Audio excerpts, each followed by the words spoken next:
Today we are working on a second message in the Jesus-centered living series that's a part of a bigger emphasis this year in which we are describing literally the Bible's focus that our life it's bigger than just us. It's bigger than you. We're a part of something that literally doesn't just supersede our individual life, and is a part of a bigger community, a bigger group, a family group, a community, a part of really the world that we live in today, but it supersedes even our generation. And when you begin to live life recognizing that you are created by God and designed by Him and have been put in time and space in this particular geographical location with the people that they're surrounded by, all of a sudden when we look at it through the lens of Scripture, we realize that there's a purpose for all of this. And it gives it a sense of meaning that it would not have otherwise. Now, within that, we have begun to notice or take stock in this idea that in order to live the life that God has purposed for us, we have to put Him at the center. Like, it will never work as a Christian, as a believer in Jesus Christ, if you just add Jesus to a lot of other things, as like He's the secret weapon. Like you keep doing all that you're doing, but you just put a little Jesus in. Put a little Jesus in at work, put a little Jesus in at home, put a little Jesus in on the hobby side. Just put a little Jesus, sprinkle a little bit of Him all around, and life will be better. That was not, it is not what Christianity has ever been about. Jesus Christ wants ownership of your life. He wants to be first. We looked at this last week as we looked at the rich young ruler and how he came to Jesus and said, look at all these things that I've done in relationship to others. And Jesus looked at him and said, yeah, but there's this problem that you haven't. Like literally he focused it on his materialistic tendencies and said, the struggle right here is the fact that you are confident in all of the things that you own and you haven't put me first. He said, sell it all and put me first. The issue for some of us is that we haven't put Christ first in our life, and maybe it's a relationship, maybe it's a jillion other things, maybe it is materialism, but until we put Him at the center and let everything else be shaped out of who He is, we're going to have an issue. Now, today we're going to continue and look at the very next passage in the Gospel of Matthew. So I thought we were in Mark. Well, we were, but when we were in Mark, we were looking at a gospel that was, or a text that was paralleled, like it was in 3 of the different Gospels, Matthew, Mark, and Luke.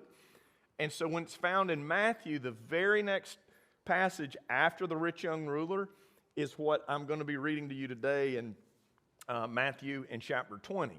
As we do that, though, I want to do really what Jesus has done and give a common example. Jesus was really well known for giving parables. In fact, not only did He give stories that relate to common things, and many of those stories, more than really any other subject that He preached on, Jesus taught about stewardship of life more than He taught about heaven or more than He taught about hell and a lot of other things, which is kind of crazy.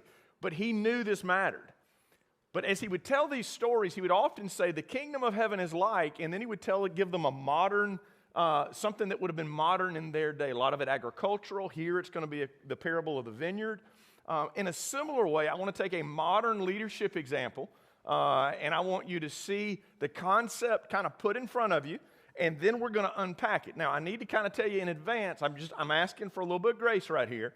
My very first, Brother Aaron, you may remember this, but my very first message here, I used an illustration because I'm from Panama City, but I moved back home from Jacksonville. Tons of Gator fans over there, okay? And I made a joke about having been on the mission field and now having moved back, like Florida State kind of space. And when I finished, Brother Bill pulled me off to the side. He said, now, that was a great job. I said, thank you. He said, but here's the problem. He said, half of them love you and now half of them hate you. And I thought, okay. And so I know that by bringing up college football, I could be making some enemies here, okay? But know that I love leadership wherever I find it, when it's good, when the principles are there. And so part of what I'm wanting us to look at is the concept that is on display and how it applies really to what Jesus, I want to be able to show you the image of what Jesus was trying to share, because it's antithetical. It's not common for our modern world, regardless of which political background you come from or what your view is, what age you are. The concepts I'm about to put in front of you are going to sound a little bit off, right? But they're from the Word, and that matters. all that being said, I want you to watch this hey, before they hit play, Kirby Smart, for anybody that's been under a rock and wouldn't know, he's the head coach at Georgia. They have won, and I need to say this for the Georgia fans, they've won not just 2 national, it's been back-to-back, right? And so they have sustained leadership. They've interviewed him about this. There's several themes that have come up. But I really like this little clip that I found, and I asked him to play it for you. Hit it, guys. Just hard work. I mean, we don't run from work. Our kids don't run from work. We go out there on Tuesday, Wednesday, and we hit the other day, and all the kids are like, Coach, we got to keep doing it. It's who we are. And as long as you don't have entitlement in your program, you got a shot. And right now we don't have that. It's crazy. All right, that was short and that was quick. I know it's Sunday morning. I know it's a rainy day. You're a little groggy. You only started in on the coffee. Hit it one more time, please. I do this with reels. I watch them twice. We don't run from work. Our kids don't run from work. We go out there on Tuesday, Wednesday, and we hit the other day, and all the kids are like, Coach, we got to keep doing it. It's who we are. And as long as you don't have entitlement in your program, you got a shot. And right now we don't have that. It's crazy. So you heard the term entitlement. I need to kind of define that before we jump off on sides and it gets inflammatory, all right? The concept there is that is the desire of it's literally the statement of what a person deserves, what they've earned, and that's where the concept, they believe that they are owed something, and so there's this idea of entitlement. And literally what he's describing is a group of players that do not get hung up in individual expectations because they're a 5-star athlete or because they've been really good their whole life, and so they should be treated special or different, or they don't need to practice as much, or they need to do it their way, or it's got to be about how many catches that they get. Like, he's literally saying that mentality creates a problem if you're going to have a national championship team. Like, if you're going to pursue championships and winning, and the focus is about individual needs and desires, you're not going to accomplish it, right? But here's, as we dig into that, though, I need to frame this for you just a little, because it's framed with this particular coach, it's framed within a context of love. You say, what do you mean? Those guys that were on that you were being shown there, I don't know how many of those big old dudes, because I missed most of the game. It was a real lopsided game, right? And, I wasn't just going to tune in to watch the Horned Frogs get squished or whatever. And so in light of that, I was listening to the leader talk at the end. I wanted to hear what he had to say. And then I looked at some of the interviews after the fact about how it happened and what were the keys. 2 words keep coming up. The lack of entitlement mentality is one, but the other is connection. He literally says to them in one of the instances, he makes it, and it's been a big emphasis for them, he said, guys, listen, if we can stay connected, we can do things that nobody else has ever been able to do. Like, this is a special bunch, and so if we have connection and we go to work not worried about the entitlement, the individual side, we can stay focused and make things happen. Now, I'm going to draw this back for you. You can't have that mentality of being about the bigger purpose if you think the person in charge of the group doesn't love you. Like, it's going to be flawed every time. Right? It's flawed all the way back to the garden. I'm just pointing it out quick and early. It's all the way back to the Garden of Eden. It was doubt over whether God really loved them, really had their best interest at mind. That they were tempted and believed an untruth that, like, did God really say that? Did he really say it would be bad for you to eat from it? He's holding back from you. God's holding back from you, isn't he? You see where that mentality comes from? These young men believe their coach has their best interest at heart. That's why they stayed an extra year instead of going to the NFL. That's why they stayed on the team even though they didn't get playing time, etc. and so forth. Very difficult to do in the modern era. But these principles, anywhere you find success today, in a team, in an organization, in a school, in a government, literally in a church, you have to have these concepts. When those don't play in, there's going to be a struggle. People may not talk about it, but there's going to be a struggle as a result. Does that make sense? All right, so I want to dig into the actual text itself. Now that we've looked at the modern image kind of how this plays out. Jesus had finished his story with them that we looked at last week about the encounter that he literally had with the rich young ruler. He ended that by making the statement that those that are last will be first and those that are first will be last.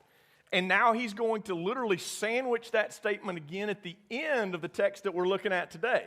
So we've got to recognize that this is the context. That the context of this whole parable that I'm about to give you is that there are going to be those that you thought were first that will be last. There'll be those that you thought got in early that might not have been, or that couldn't get in, that got in at the 11th hour. You ever heard that phrase, the 11th hour? They came swooping in at the 11th hour.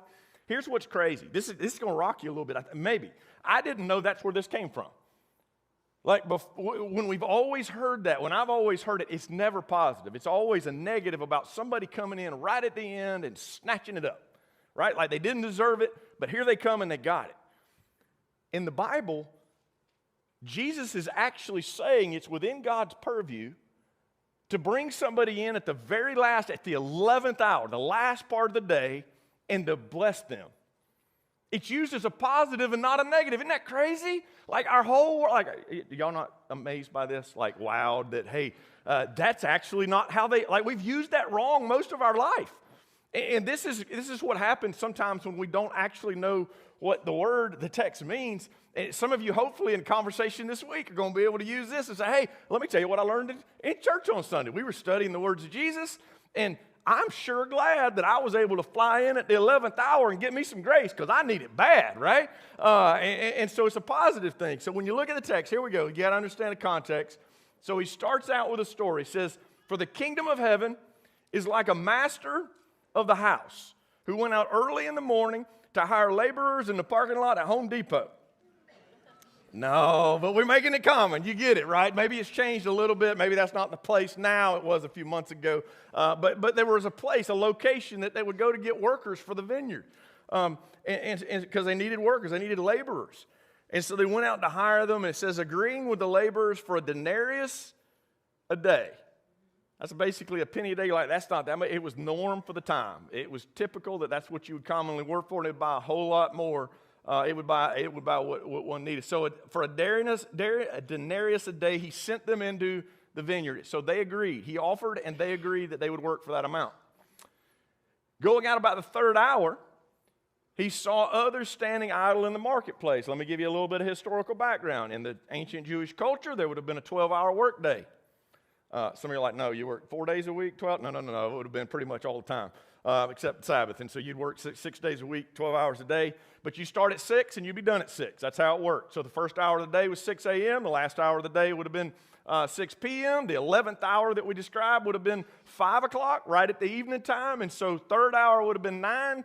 Sixth hour of the day would have been noon, and pretty much so forth after that, okay? So you got the image. So third hour of the day when they come back to look for some more workers, we're talking about 9 a.m. in the morning. Some of y'all are like, man, I'm just getting up at 9 a.m. in the morning. I'm like, yeah, but the rest of us, we've been going at it. And so, yeah, let me go back to this. It says, going out again, he went back the third hour. He saw others standing idle in the marketplace. So they weren't hard at it. They were waiting to be put to work. And he said to them, you go into the vineyard too, and whatever is right. So he didn't promise them a denarius. He says, I'll do for you what's right this go around, and that's what I will give to you. So they went, and going out again after the 6th hour, so it comes out at noon, and then the 9th, at 3, he did the same. And about the 11th hour, he went out and found others standing. He said to them, why do you stand here idle all day? They said to him, because nobody's hired us. He said, all right, well, get out in the field and get to work. I mean, just think about it. If you're the vineyard owner and you got work that needs to be done, the more guys in the vineyard working, the more you getting done, which is not a bad thing. I mean, they were making it happen. And so, I mean, that is the purpose of all this, right? It wasn't about the individual. It was about getting it done. And so he says, when evening came, the owner of the vineyard said to his foreman, call the laborers and pay them their wages, beginning with the last. Okay, so start with the last ones put out in the field, up to the first. And when those that they hired about the 11th hour came, each of them received a denarius. And you're like, all right. And now when those hired first came, they thought that they would receive more. But each of them received a denarius. And I want to just pause here for a second. Those of you that have been in leadership in any way and you have had employees that got to stand around and talk about benefits with one another and who gets paid what and what time they come in and how much they have to work, and you got some that want to look and say, hey, that one over there in the corner, he don't ever work much at all. Like, he's here, but he ain't here. You know what I mean? Like, I'm working circles around that guy. That one over there is on smoke break like half the day, and this one's on the phone with his girlfriend all the time, and then his wife the rest of the time. And so, like, it's a mess. I don't know if I should have inserted all that, but, like, we're talking real life.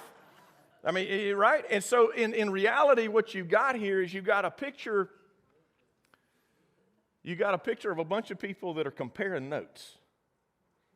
Can I tell you what the enemy of contentment is? It's comparison.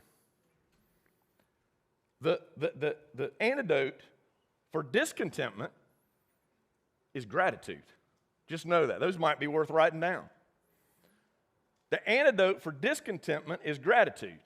Comparison, when you got comparison, you just need to know you're going to have discontent bred pretty quick. Now, I'm not talking here about misusing people. Like, organizations ought not trample on people to accomplish what needs to be accomplished. The idea here is that we have a holy God that loves us and has his best in store for us, and we need to trust him for that. But we had a group of folks here that they were discontent now. And so they were upset because they got the same. Listen, it goes on and explains it. It says that each of them also received a denarius. So the ones that came in the 11th hour received a denarius. And on receiving it, they grumbled at the master of the house. So now they're fussy at the one that hired them when they agreed to work for what they agreed to work for. Like, they got paid what they agreed to be paid for, but now they weren't happy with what they'd agreed to that they got. You see how that works? See, entitlement says, like literally the concept is you got what you deserve, what you earn, what we said you'd pay, but now you're not happy because you're discontent. The only thing that's changed is perspective.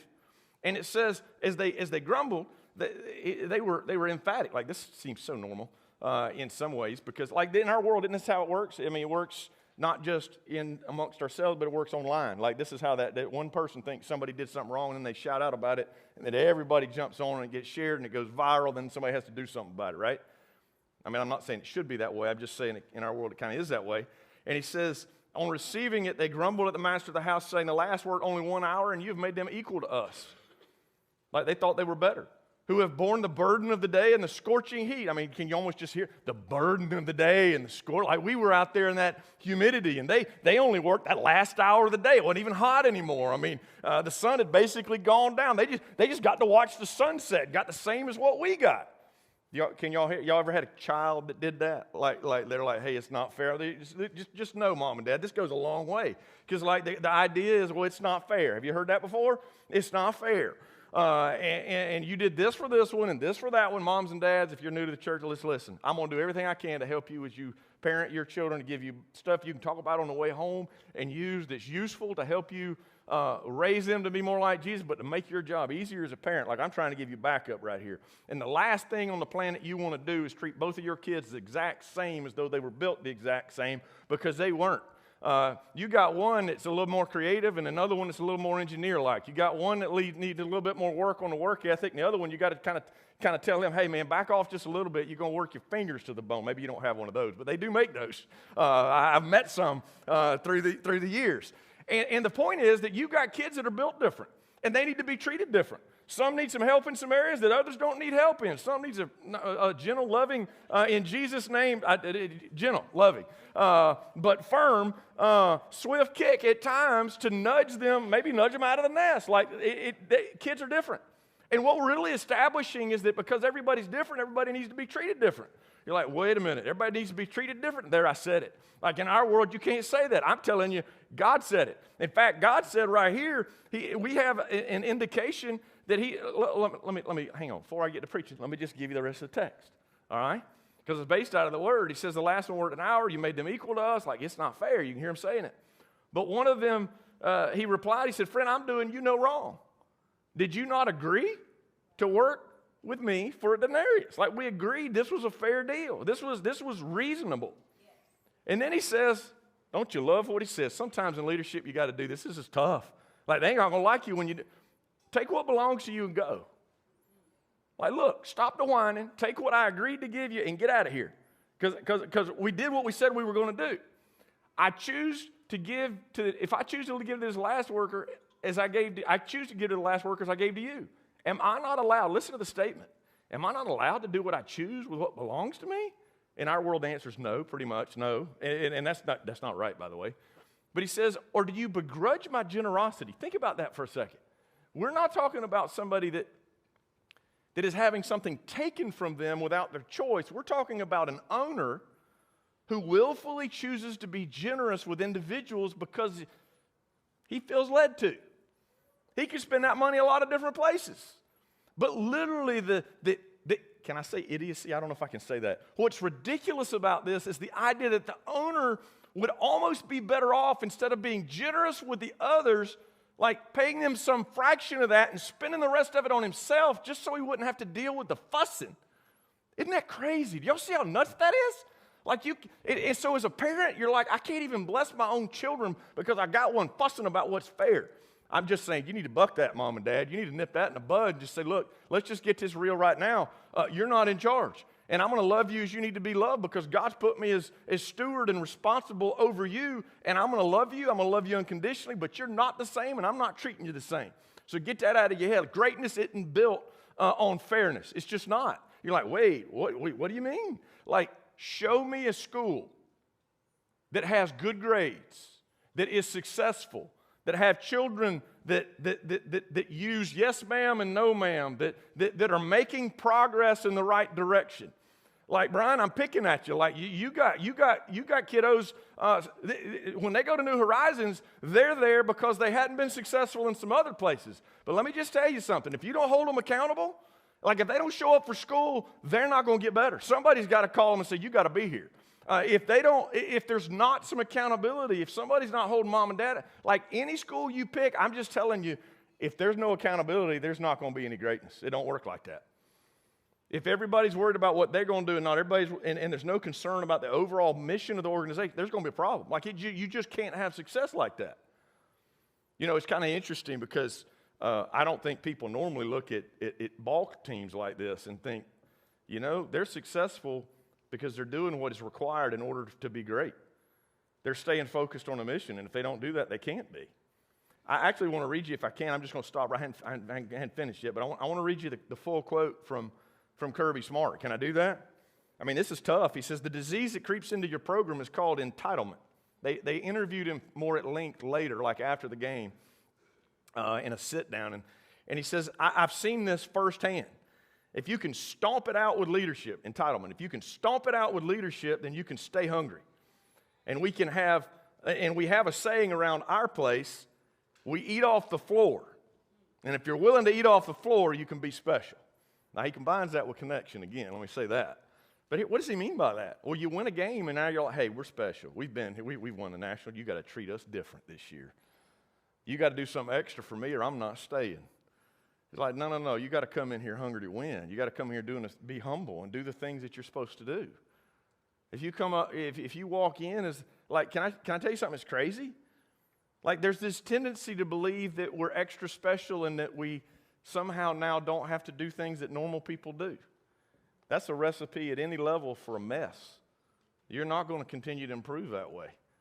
But we want to take the picture and look amazing doing what we're doing as though we've already achieved it and can continue to achieve it without doing the hard stuff behind the scenes. It doesn't work like that.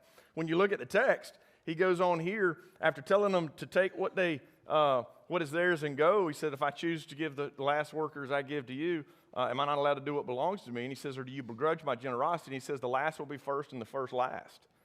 Can I just tell you one of the things that's going on in the world? There's an economy at play that you don't have any knowledge of. And it's God's economy.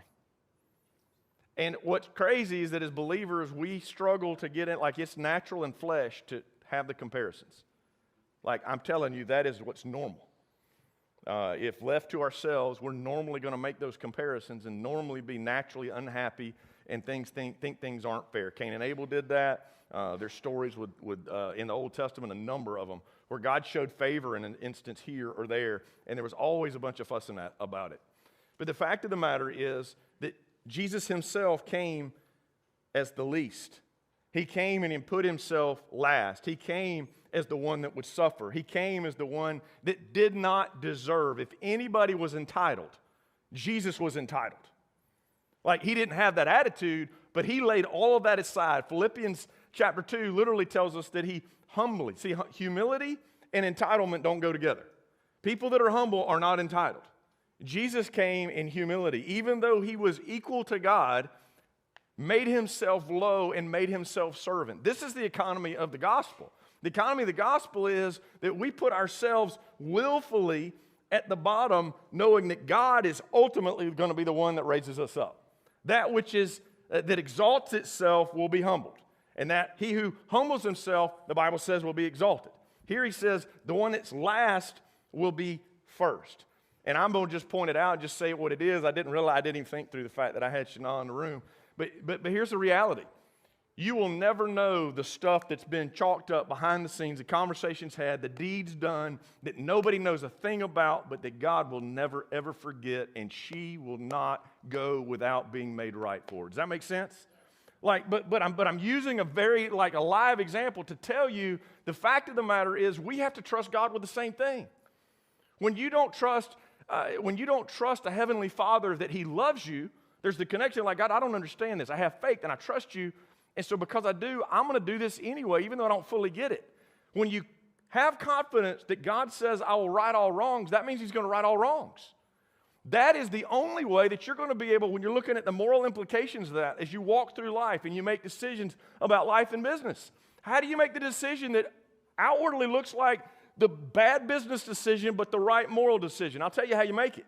You make it knowing that God said, I'll fix it. Like, it may not look like it's going to add up right here, but you do what's obedient, you do what honors me now, you are not going to be in the loss on this long term. I don't care what man says. Like, it doesn't work that way. But then on the other hand, here's the struggle. In business, there's all the voices, even among Christian voices sometimes, that say, look, you can't make a living that way. You can't do it God's way anymore. Or if you look at marriage, right? You got friends that look at you and you were content, you were fine. You weren't unhappy about things, and then you got to work, and some guy you work with looks over and says, hey, man, I wouldn't be letting my wife treat me that way. Like, I don't know why you put up with that. I mean, there's something they heard. They don't know the whole story. They don't know the code you live by. And now all of a sudden you're like, I was happy, but now I'm not happy. And then but you know what we don't ever do? We don't ever look and say, hey, man, give me your resume real quick. How many times have you been married already? Like how many child support payments are you making each month? Like, I want to know that before I choose to be discontent with what you just told me you would put up with or not put up with. Do you have any credibility in this area? Like, do you understand what I'm saying? Like, if you're going to have voices speaking into your life about what kind of, what should be acceptable or not acceptable, make sure that those actually fit up with a narrative, right? Like if they're telling you how to deal with your child, you might at least ask the question, have they raised any kids? Like, do their kids love Jesus? And if they have and they do, and you've watched them consistently love their children unconditionally, then you might say, hey, what did you do when you had this going on? And then they say, I wouldn't put up with that. Well, you better listen. But if there's another one saying that, and they got grown kids and they don't speak in terms, you just might say, and listen, some of y'all been great parents, and your kids they going off the deep end on you anyway. Can we be honest? I'm just being honest with you, because some of you are like, well, are you saying I didn't raise No, some of you raised your kids right, and they still ragamuffins. I mean, they are, and you're still praying for them. And because you raised them for the Lord, there's a chance they could come back, and you got to believe that they might. But let's have a real talk, because literally what we're talking about today, this is the crazy stuff. Nobody's bold enough to just say, look, there's a certain amount of decisions that you can make, and you make these decisions, you're going to be broke and hungry. You make these decisions, you'll always have enough. And if they take it away from you, you'll have enough the next time.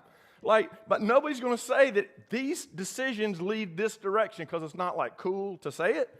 But here's the fact. We've got to be able to look at one another and say, these actions lead us to a place where it's not only going to have God's blessing, but it's a logical pathway to progression. And so it matters. And so if we as an organization, as a church, but you as a family can say, look, if we're all pulling the same direction, we can do more together. But here's what the typical mentality is.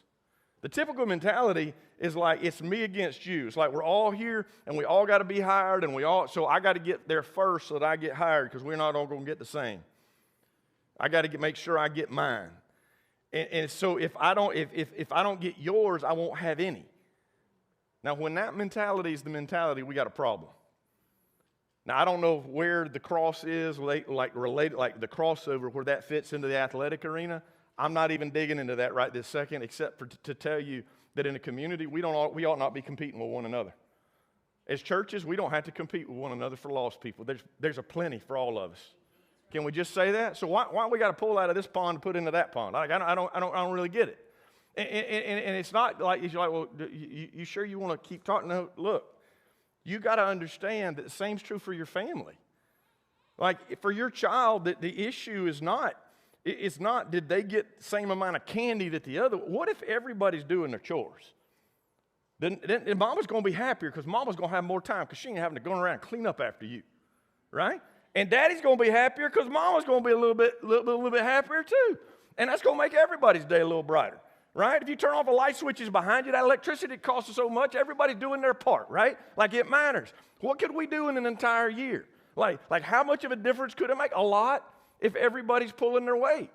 But the fact is that we very seldom see that. And what's crazy is the idea that the attitude of abundance says that we could have so much more if we all pull together in the same direction. Most businessmen and women will tell you that they really do care about their employees and they really do want to see their managers do well and the people under them do well. Their goal is not to hurt them. And if they all pull together, guess what happens? If everybody stays busy all the time, and you got a bunch of guys sitting over here on the side getting into fisticuffs and spending all their time talking to people on the phone they're not supposed to talk about and actually doing the work they're getting paid to do, well, now there's more money at the end of the year because they did the work that they were getting paid to do, and there's more money to go around to be paid that bonus that you want. And you ain't got to take from that guy over there. There's more for everybody. Am I making sense? I feel like I'm just kind of ranting and you're like, what? Here's what's crazy. This group in here, I know y'all. I think I do. Y'all are workers. I mean, you work hard. And that's what makes this tough. It's this idea of the 11th hour, like, what do you mean you can give as you see fit? Well, our gratitude so that we don't feel entitled, because what happens is you have people that mooch and loaf. We're being honest. And when people mooch and loaf, then those aren't biblical terms, but it's slothful. How about that? That's a biblical term. When that happens, then those that are the workers are like, hey, wait a minute, right? And so then the result is comparison and resentment. So gratitude is where we got to stay, and then it should generate over time more productivity overall. But our issue is not going to be on the slothful side as a group. There ain't no way it's going to be, just because that's not who you are. But as a church, we cannot be constantly looking like, because here's the problem, as the worker, if the worker's mentality is I'm going to go make sure I get my share and more of the other guys, so oftentimes in the business world, that's the picture. I'm just telling you there's more than enough to go around right now. There is. You're like, no, there's not. Actually there is. When we talk about what's happening in our community, what we found in the last several years is that as our key leaders pull together, there's more business coming to Bay County. Like, that's a good thing. And I just can I talk real and excited just for a minute? Like I've got grown adults that are asking questions about what really matters in life, and they're telling me that they want to be baptized, right? This is significant. But then I tell you, hey, I got folks that in one class, I got Alaska, Hawaii, Minnesota, Texas, and that don't include the rest of them. And they're here. And they're hungry and they're working. New York's one of them. He may be in a room. I don't know. But these are people that are coming here and they're adults. They're talking about Jesus. They literally want to come and connect. And what we should be doing as believers in Jesus Christ and say, come on in. Let's put our shoulders to work together and let's see what we can accomplish if we actually all get after it. Like, what could we accomplish in schools? What could we accomplish as a community? What could we accomplish as a church? What could you accomplish, again, as a family? What could you accomplish individually if you spent your time looking towards the prize and the upward call, forgetting what lies behind you rather than laying and listen, this is not simple. What I'm saying, it's natural to get hung up in resentment and feeling like that you have been mistreated, right? But the energy that you spend there is going to keep you from moving forward. Like, all of that is going to paralyze you from the part that you want to be about. You could spend an entire season, if you kind of use the word season as though we're talking about, but you could spend a whole season Like over here, wasted resources and time when you could be pulling together. I pointed at Kevin Lee in the first service, and here's the reality for us. For those of us that are the ones that feel like we got out there at daybreak, like I'm just going to tell you, I count myself in that group. I'm not saying I'm a good person. I'm saying I'm a hard worker. And I love you, and you love, like I love you if you're not a hard worker. But I think some reason that a lot of you like me is because you know I believe in hard work. Like I think the word's there, but it's also there's a compassion. You better know that I love you. And so here's the deal. I naturally am bent towards looking and like, wait a minute, what do you mean you're coming in at the 11th hour? Right up until I recognize who I am compared to Jesus Christ. The wages of sin is death, but the gift of God is eternal life through Jesus Christ. I came in at the 11th hour. Can I just tell you that? I came in at the 11th hour. I had no hope, and if it wasn't for the grace of Jesus, there's no way I could be saved. You're like, wait a minute, I thought we were talking about work ethic. He's talking literally to a group of people that were Jews that thought they were better than the Gentiles. They didn't deserve salvation, but we did. And then he's going to be talking to Sadducees and Pharisees that had, they were multi-generations deep in the religious tradition and had the special seats, and all the other people didn't have it. And so they had entitlement as to where their seats were, and everything was going to be better for them. And Jesus is looking at them and saying, but you're equal to the Gentiles. And you're equal to the people that now didn't practice all this stuff in the old days. We're going to let them in. And there's this tendency to say, no, we can't let the new people in, because if we let the new people in, then we're going to have a problem. And I'm telling you, bring me a bunch of 11-hour folks. Bring them in the 11th hour. Let me stay hungry. Let me stay humble. Let us continue to be the people that will eat off the floor. Now, eating off the floor, you know what we're talking about, right? We're not talking about prima donnas. I'm a little more redneck than you think I am. I say that. I don't know if maybe you do. Alan probably knows how redneck I am. So the other day, I'm going to be quick because we got to go. The other day, I got to go to that chamber dinner, and they had real nice food and dessert and all that good stuff. It was fancy. I looked at Christy and I said, no, don't be embarrassed that I say this out loud, but I said, all right, there's like 6 forks. Which one do I need? And then it came time, and I'm like, all right, which water's yours? But I had my suit. I was looking pretty. I was trying to look pretty. For lunch that day, we were out of the stuff I normally would have. It was a Friday. I tried to get my greens in, so we had salad. It wasn't a Whataburger day, right? And so there I was. And normally what I do is I take me a link of Conecuh and I cut it and I heat that stuff up, and then I get me some deli meat. Whether it's, turkey a lot of times, but basically I put all that stuff in with a salad and broccoli and spinach, and put me some ranch dressing on top of it, and then put me some, it's barbecue ranch by the time I get done, put me some Sunnies in there, and it's good stuff. Well, I had everything I needed except I didn't have any meat, which that's a problem. Like, I'm a meat guy. I don't want to just eat broccoli and spinach with sauce on it. I mean, come on. And so I got kind of creative. And I went to looking to see what kind of meat I had. I didn't just complain. I just dealt with it, right? And so I went in the cupboard, and all I could find was vein and sausages. Come on now. Some of you are like, that ain't meat. I'm like, yeah, the apocalypse happens, you want meat, because I can bring meat to the table. You got all your hand-grown stuff. I can bring you some meat for the salad, right? So I took those sausages out of there. I cut them up. I put them in the microwave, heated those suckers up. Now, it wasn't as good. I promise you it wasn't as good as Conecuh, but it made do. I want to promise you tomorrow when I get out of my truck and I head to the office, I will be picking up trash off the floor or the ground or whatever else that other people left today, because I'm not too good to pick up the trash. I'm not too good to take I'm just not. We have to stay hungry and humble, but we have to stay focused on what we're about, right? I could probably walk in and say, look, I'm the pastor. I need a special spot. I shouldn't have to do this. I shouldn't have to do that. That's not me. Listen, we're all on the same team.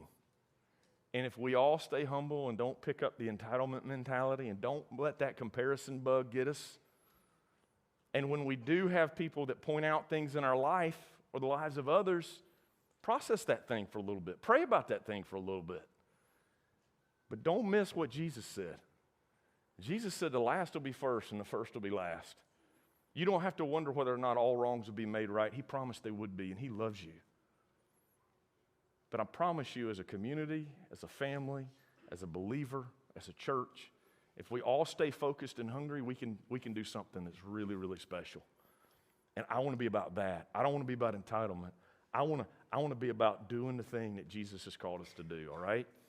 Y'all stand up together with me if you would. I'm going to lead us in a prayer, and then we will go be the church. Lord, I thank you for an opportunity to open up your word and to continue to talk about what it means to put Jesus first. Lord, it literally means that the way that we view life and the things in life are different. And Lord, I just pray that as we look at what it means to be a part of something bigger than us, that we recognize that, Lord, that we are recipients of grace. Lord, we are not worthy of salvation, and you were the picture of servanthood and humility. And Lord, that is a compelling drive that can allow us as a community and in a church and individuals to aspire to things that are way beyond what we could ever imagine. But Lord, that comparison and that entitlement thing is going to get us in trouble. It's going to get us off track, and we're going to get tangled up. Literally, we're going to get tangled up in sin. And we're not going to run as far and as fast as we could. Lord, there's so many that you want to reach with gospel in the 11th hour. And I pray we'd always see ourselves as those that have come to you in the 11th hour and are seeking to find others from close by and from far away that are seeking Jesus, and that we would allow them to experience the same grace that we have been given, that we do not deserve and that we have not earned. Lord, we love you. I thank you for this people that I get to pastor. I pray that we all might first find Christ, but then we would find day by day obedience and what it looks like to follow you. We ask it in Jesus' name. Amen.